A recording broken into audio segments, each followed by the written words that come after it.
Good morning, families. Is it Wednesday or Thursday? I don't know, but happy days today. It's a beautiful sunshiny day today. Lots of sunlight coming through the windows. We have a beautiful story to read today.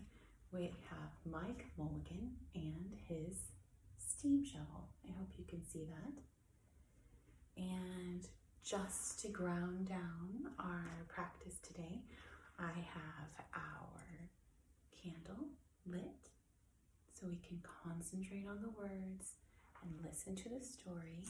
I have some of my favorite things surrounding me. Of course, I have my tea. You know I love taking photographs, so I have my camera.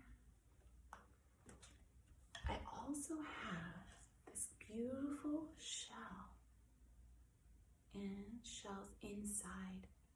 There's a starfish. And one of these shells. And there's even a little heart made out of a rock. So, of course, I also have the flowers that I love so much right here and my plant. Go and gather your things. Bring all your favorite things around you. Get cuddled in for our story time. Mike Mulligan and his steam shovel. Mike Mulligan had a steam shovel, a beautiful red steam shovel. Her name was Mary Ann. Mike Mulligan was very proud of Mary Ann. He always said that she could dig as much in a day as 100 men could dig in a week, but he had never been quite sure that this was true.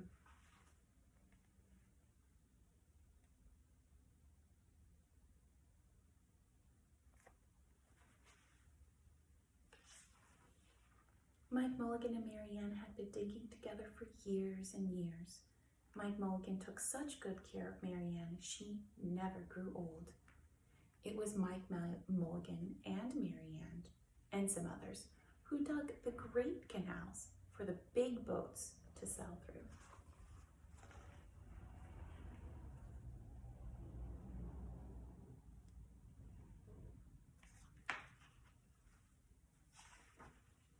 It was Mike Mulligan and Mary Ann and some others who cut through the high mountains so that trains could go through.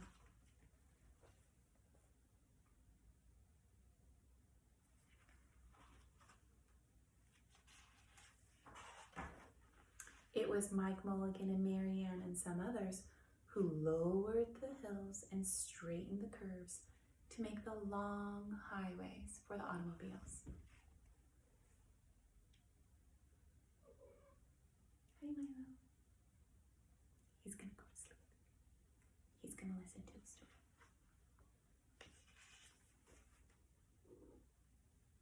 It was Mike Mulligan and Mary Ann and some others who smoothed out the ground and filled in the holes to make the landing fields for the airplanes.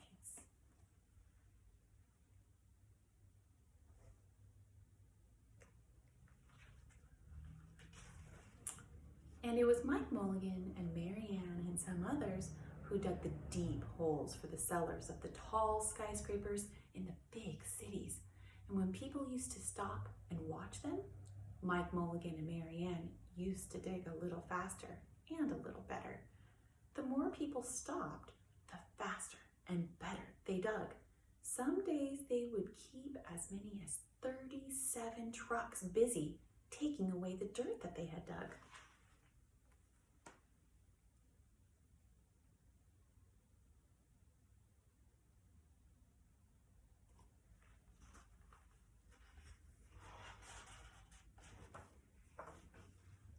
Then along came the new gasoline shovels and the new electric shovels and the new diesel motor shovels and took all the jobs away from the steam shovels. Mike Mulligan and Mary Ann were very sad.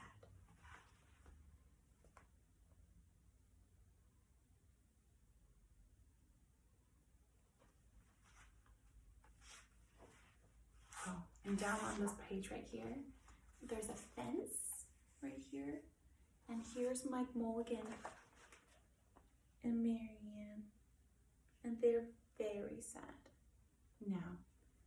steam shovels get sad? No. But this author is using her imagination. And when we use our imagination, we can imagine that maybe the steam shovel is feeling sad.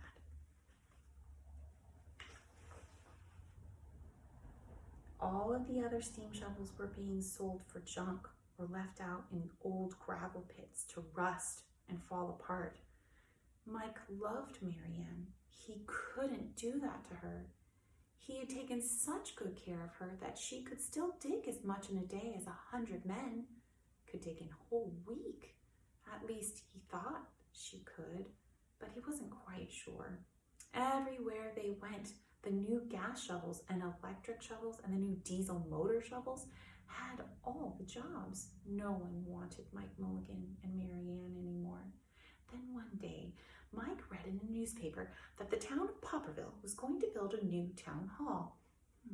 We are going to dig that cellar of that town hall, said Mike to Marianne, and off they started.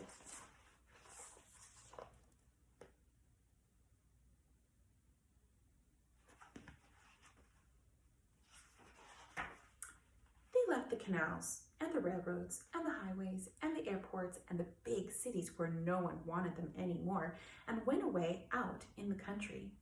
They crawled along slowly up the hills and down the hills till they came to the little town of Popperville. So here's where the city was here, and they went all the way to Popperville. It looks like a nice little town. It's very small. Here is the main road and then a circle with houses around it. And there's a church, and it looks like a schoolhouse and a store and some other buildings and maybe some houses. And there's a little farm over here. It looks like there's some other houses that are along this road here, but they're way out in the country.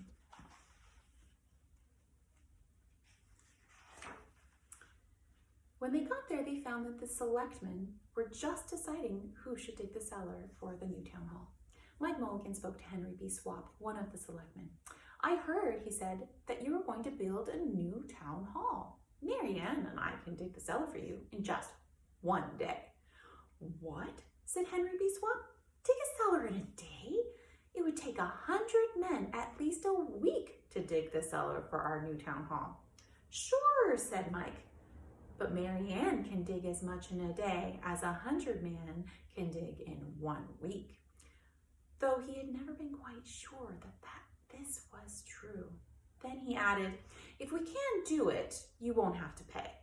Henry B. Swap thought this would be an easy way to get part of the cellar dug for nothing. So he smiled in rather a mean way and gave the job of digging to the cellar of the new town hall to Mike Mulligan and Marianne.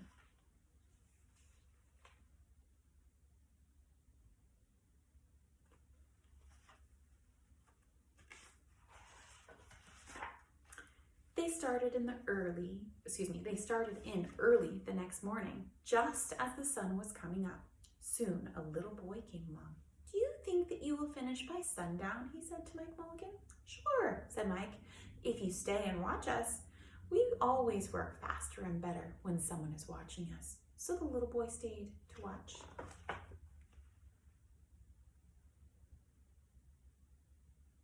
Here's the little boy.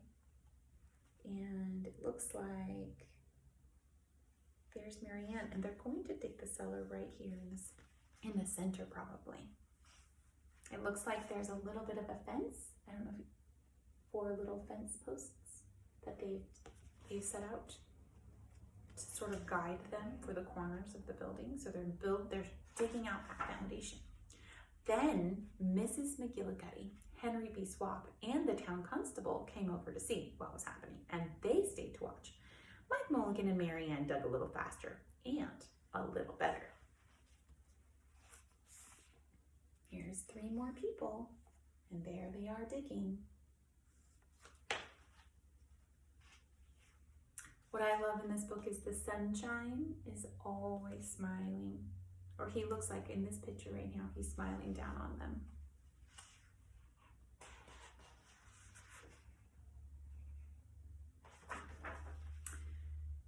the little boy a good idea. He ran off and told the postman and with the morning mail, the telegraph boy on his bicycle, the milkman with his cart and horse, the doctor on his way home, and the farmer with his family coming into town for the day. And they all stopped and stayed to watch. That made Mike Mulligan and Mary Ann dig a little faster and a little better. They finished the first corner neat and square, but the sun was getting higher.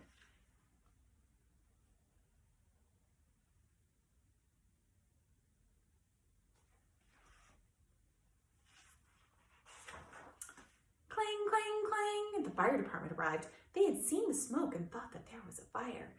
Then the little boy said, "Why don't you stay and watch?" So the fire department of Popperville stayed and to watch Mike Mulligan and Mary Ann. And when they heard the fire engine, the children in the school across the street couldn't keep their eyes on their lessons. The teacher called a long recess and the whole school came out to watch. That made Mike Mulligan and Mary Ann dig still faster and still better. They finished the second corner neat and square, but the sun was right up in the top of the sky. So it's getting later and later. The sun is getting higher and higher. The day is going by quickly, but they're doing a good job of digging. Now the girl who answered the telephones called up the next towns over, Bangerville and Bopperville and Kipperville and Copperville, and told them what was happening in Popperville. All the people came over to see if Mike Mulligan and his steam shovel could dig the cellar in just one day. The more people came, the faster Mike Mulligan and Mary Ann dug. But they would have to hurry. They were only halfway through and the sun was beginning to go down. They finished the third corner neat and square. Look at all those people who came to see, and look at how much work she's done, or they've done, and all the smoke. It's a lot of smoke.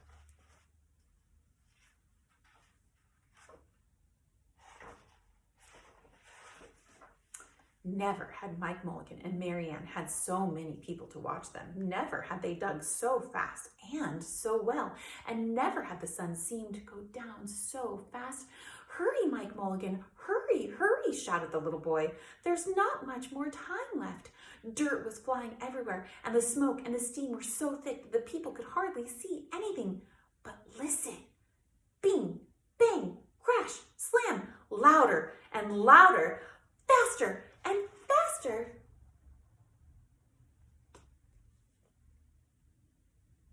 Do you think they're going to make it? Let's find out. Then suddenly, it was quiet. Slowly, the dirt settled down, the smoke and the steam cleared away, and there was a cellar, all finished. 4 corners, neat and square, 4 walls straight down, and Mike Mulligan and Mary Ann at the bottom. And the sun was just going down behind the hill. "Hooray!" shouted the people. "Hooray for Mike Mulligan and his steam shovel. They have dug the cellar in just one day." There they are. They did it. They worked hard and they did it.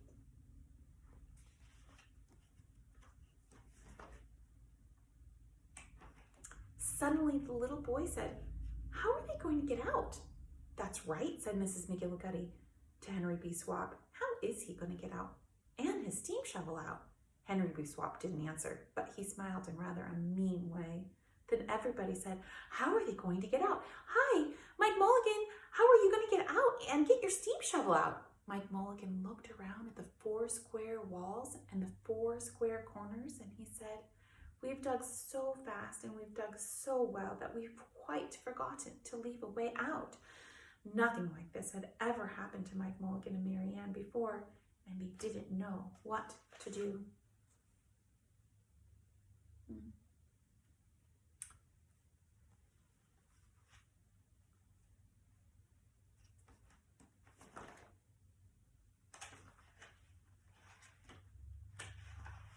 Nothing like this had ever happened before in Popperville. Everybody started talking at once, and everybody had a different idea, and everybody thought that his idea was the best. They talked and they talked and they argued and they fought till they were worn out. And still no one knew how to get Mike Mulligan and Mary Ann out of the cellar that they had dug. Then Henry B. Swab said, the job isn't finished because Mary Ann isn't out of the cellar, so Mike Mulligan won't get paid. And he smiled again in a really rather mean way. Now, the little boy, who had been keeping very quiet, had another good idea. He said, why couldn't we leave Mary Ann in the cellar and build the new town hall above her? Let her be the furnace for the new town hall, and let Mike Mulligan be the janitor. Then you wouldn't have to buy a new furnace, and we could pay Mike Mulligan for digging the cellar in just one day. Now, instead of only seeing the problem, the little boy found a solution. He was thinking, and he thought about it, and then came up with a great idea.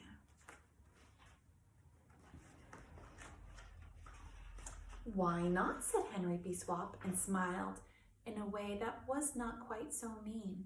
Why not, said Mrs. McGillicuddy. Why not, said the town's constable. Why not, said the people. So they found a ladder and climbed down into the cellar to ask Mike Mulligan and Mary Ann. Why not, said Mike Mulligan. And so it was decided, and everybody was happy.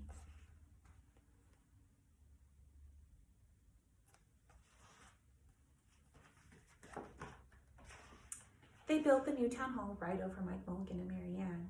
It was finished before winter, and every day the little boy goes over to see Mike Mulligan and Mary Ann, and Mrs. McGillicuddy takes him nice hot apple pies. And as for Henry B. Swab, he spends most of his time in the cellar of the new town hall, listening to the stories that Mike Mulligan has to tell, and smiling in a way that isn't mean at all.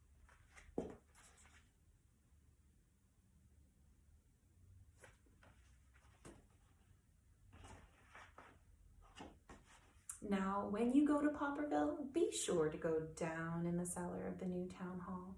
There they'll be Mike Mulligan and Mary Ann, Mike in his rocking chair, smoking his pipe, and Mary Ann beside him, warming up the meetings in the new town hall. Bum, bum. Well, Milo and I would like to wish you a phenomenal day, and I hope you enjoyed this storybook.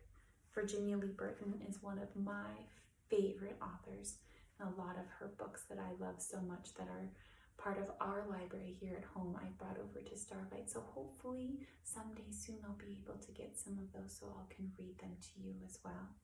In the meantime, I have a lovely collection of books that Miss Jules has brought to me from the school that were the library books that we had in our classroom. So I'll be going through those today and looking at them and seeing which ones that we're going to read in the days to come. I hope everyone is finding peace and harmony in your days, and I hope to see you soon.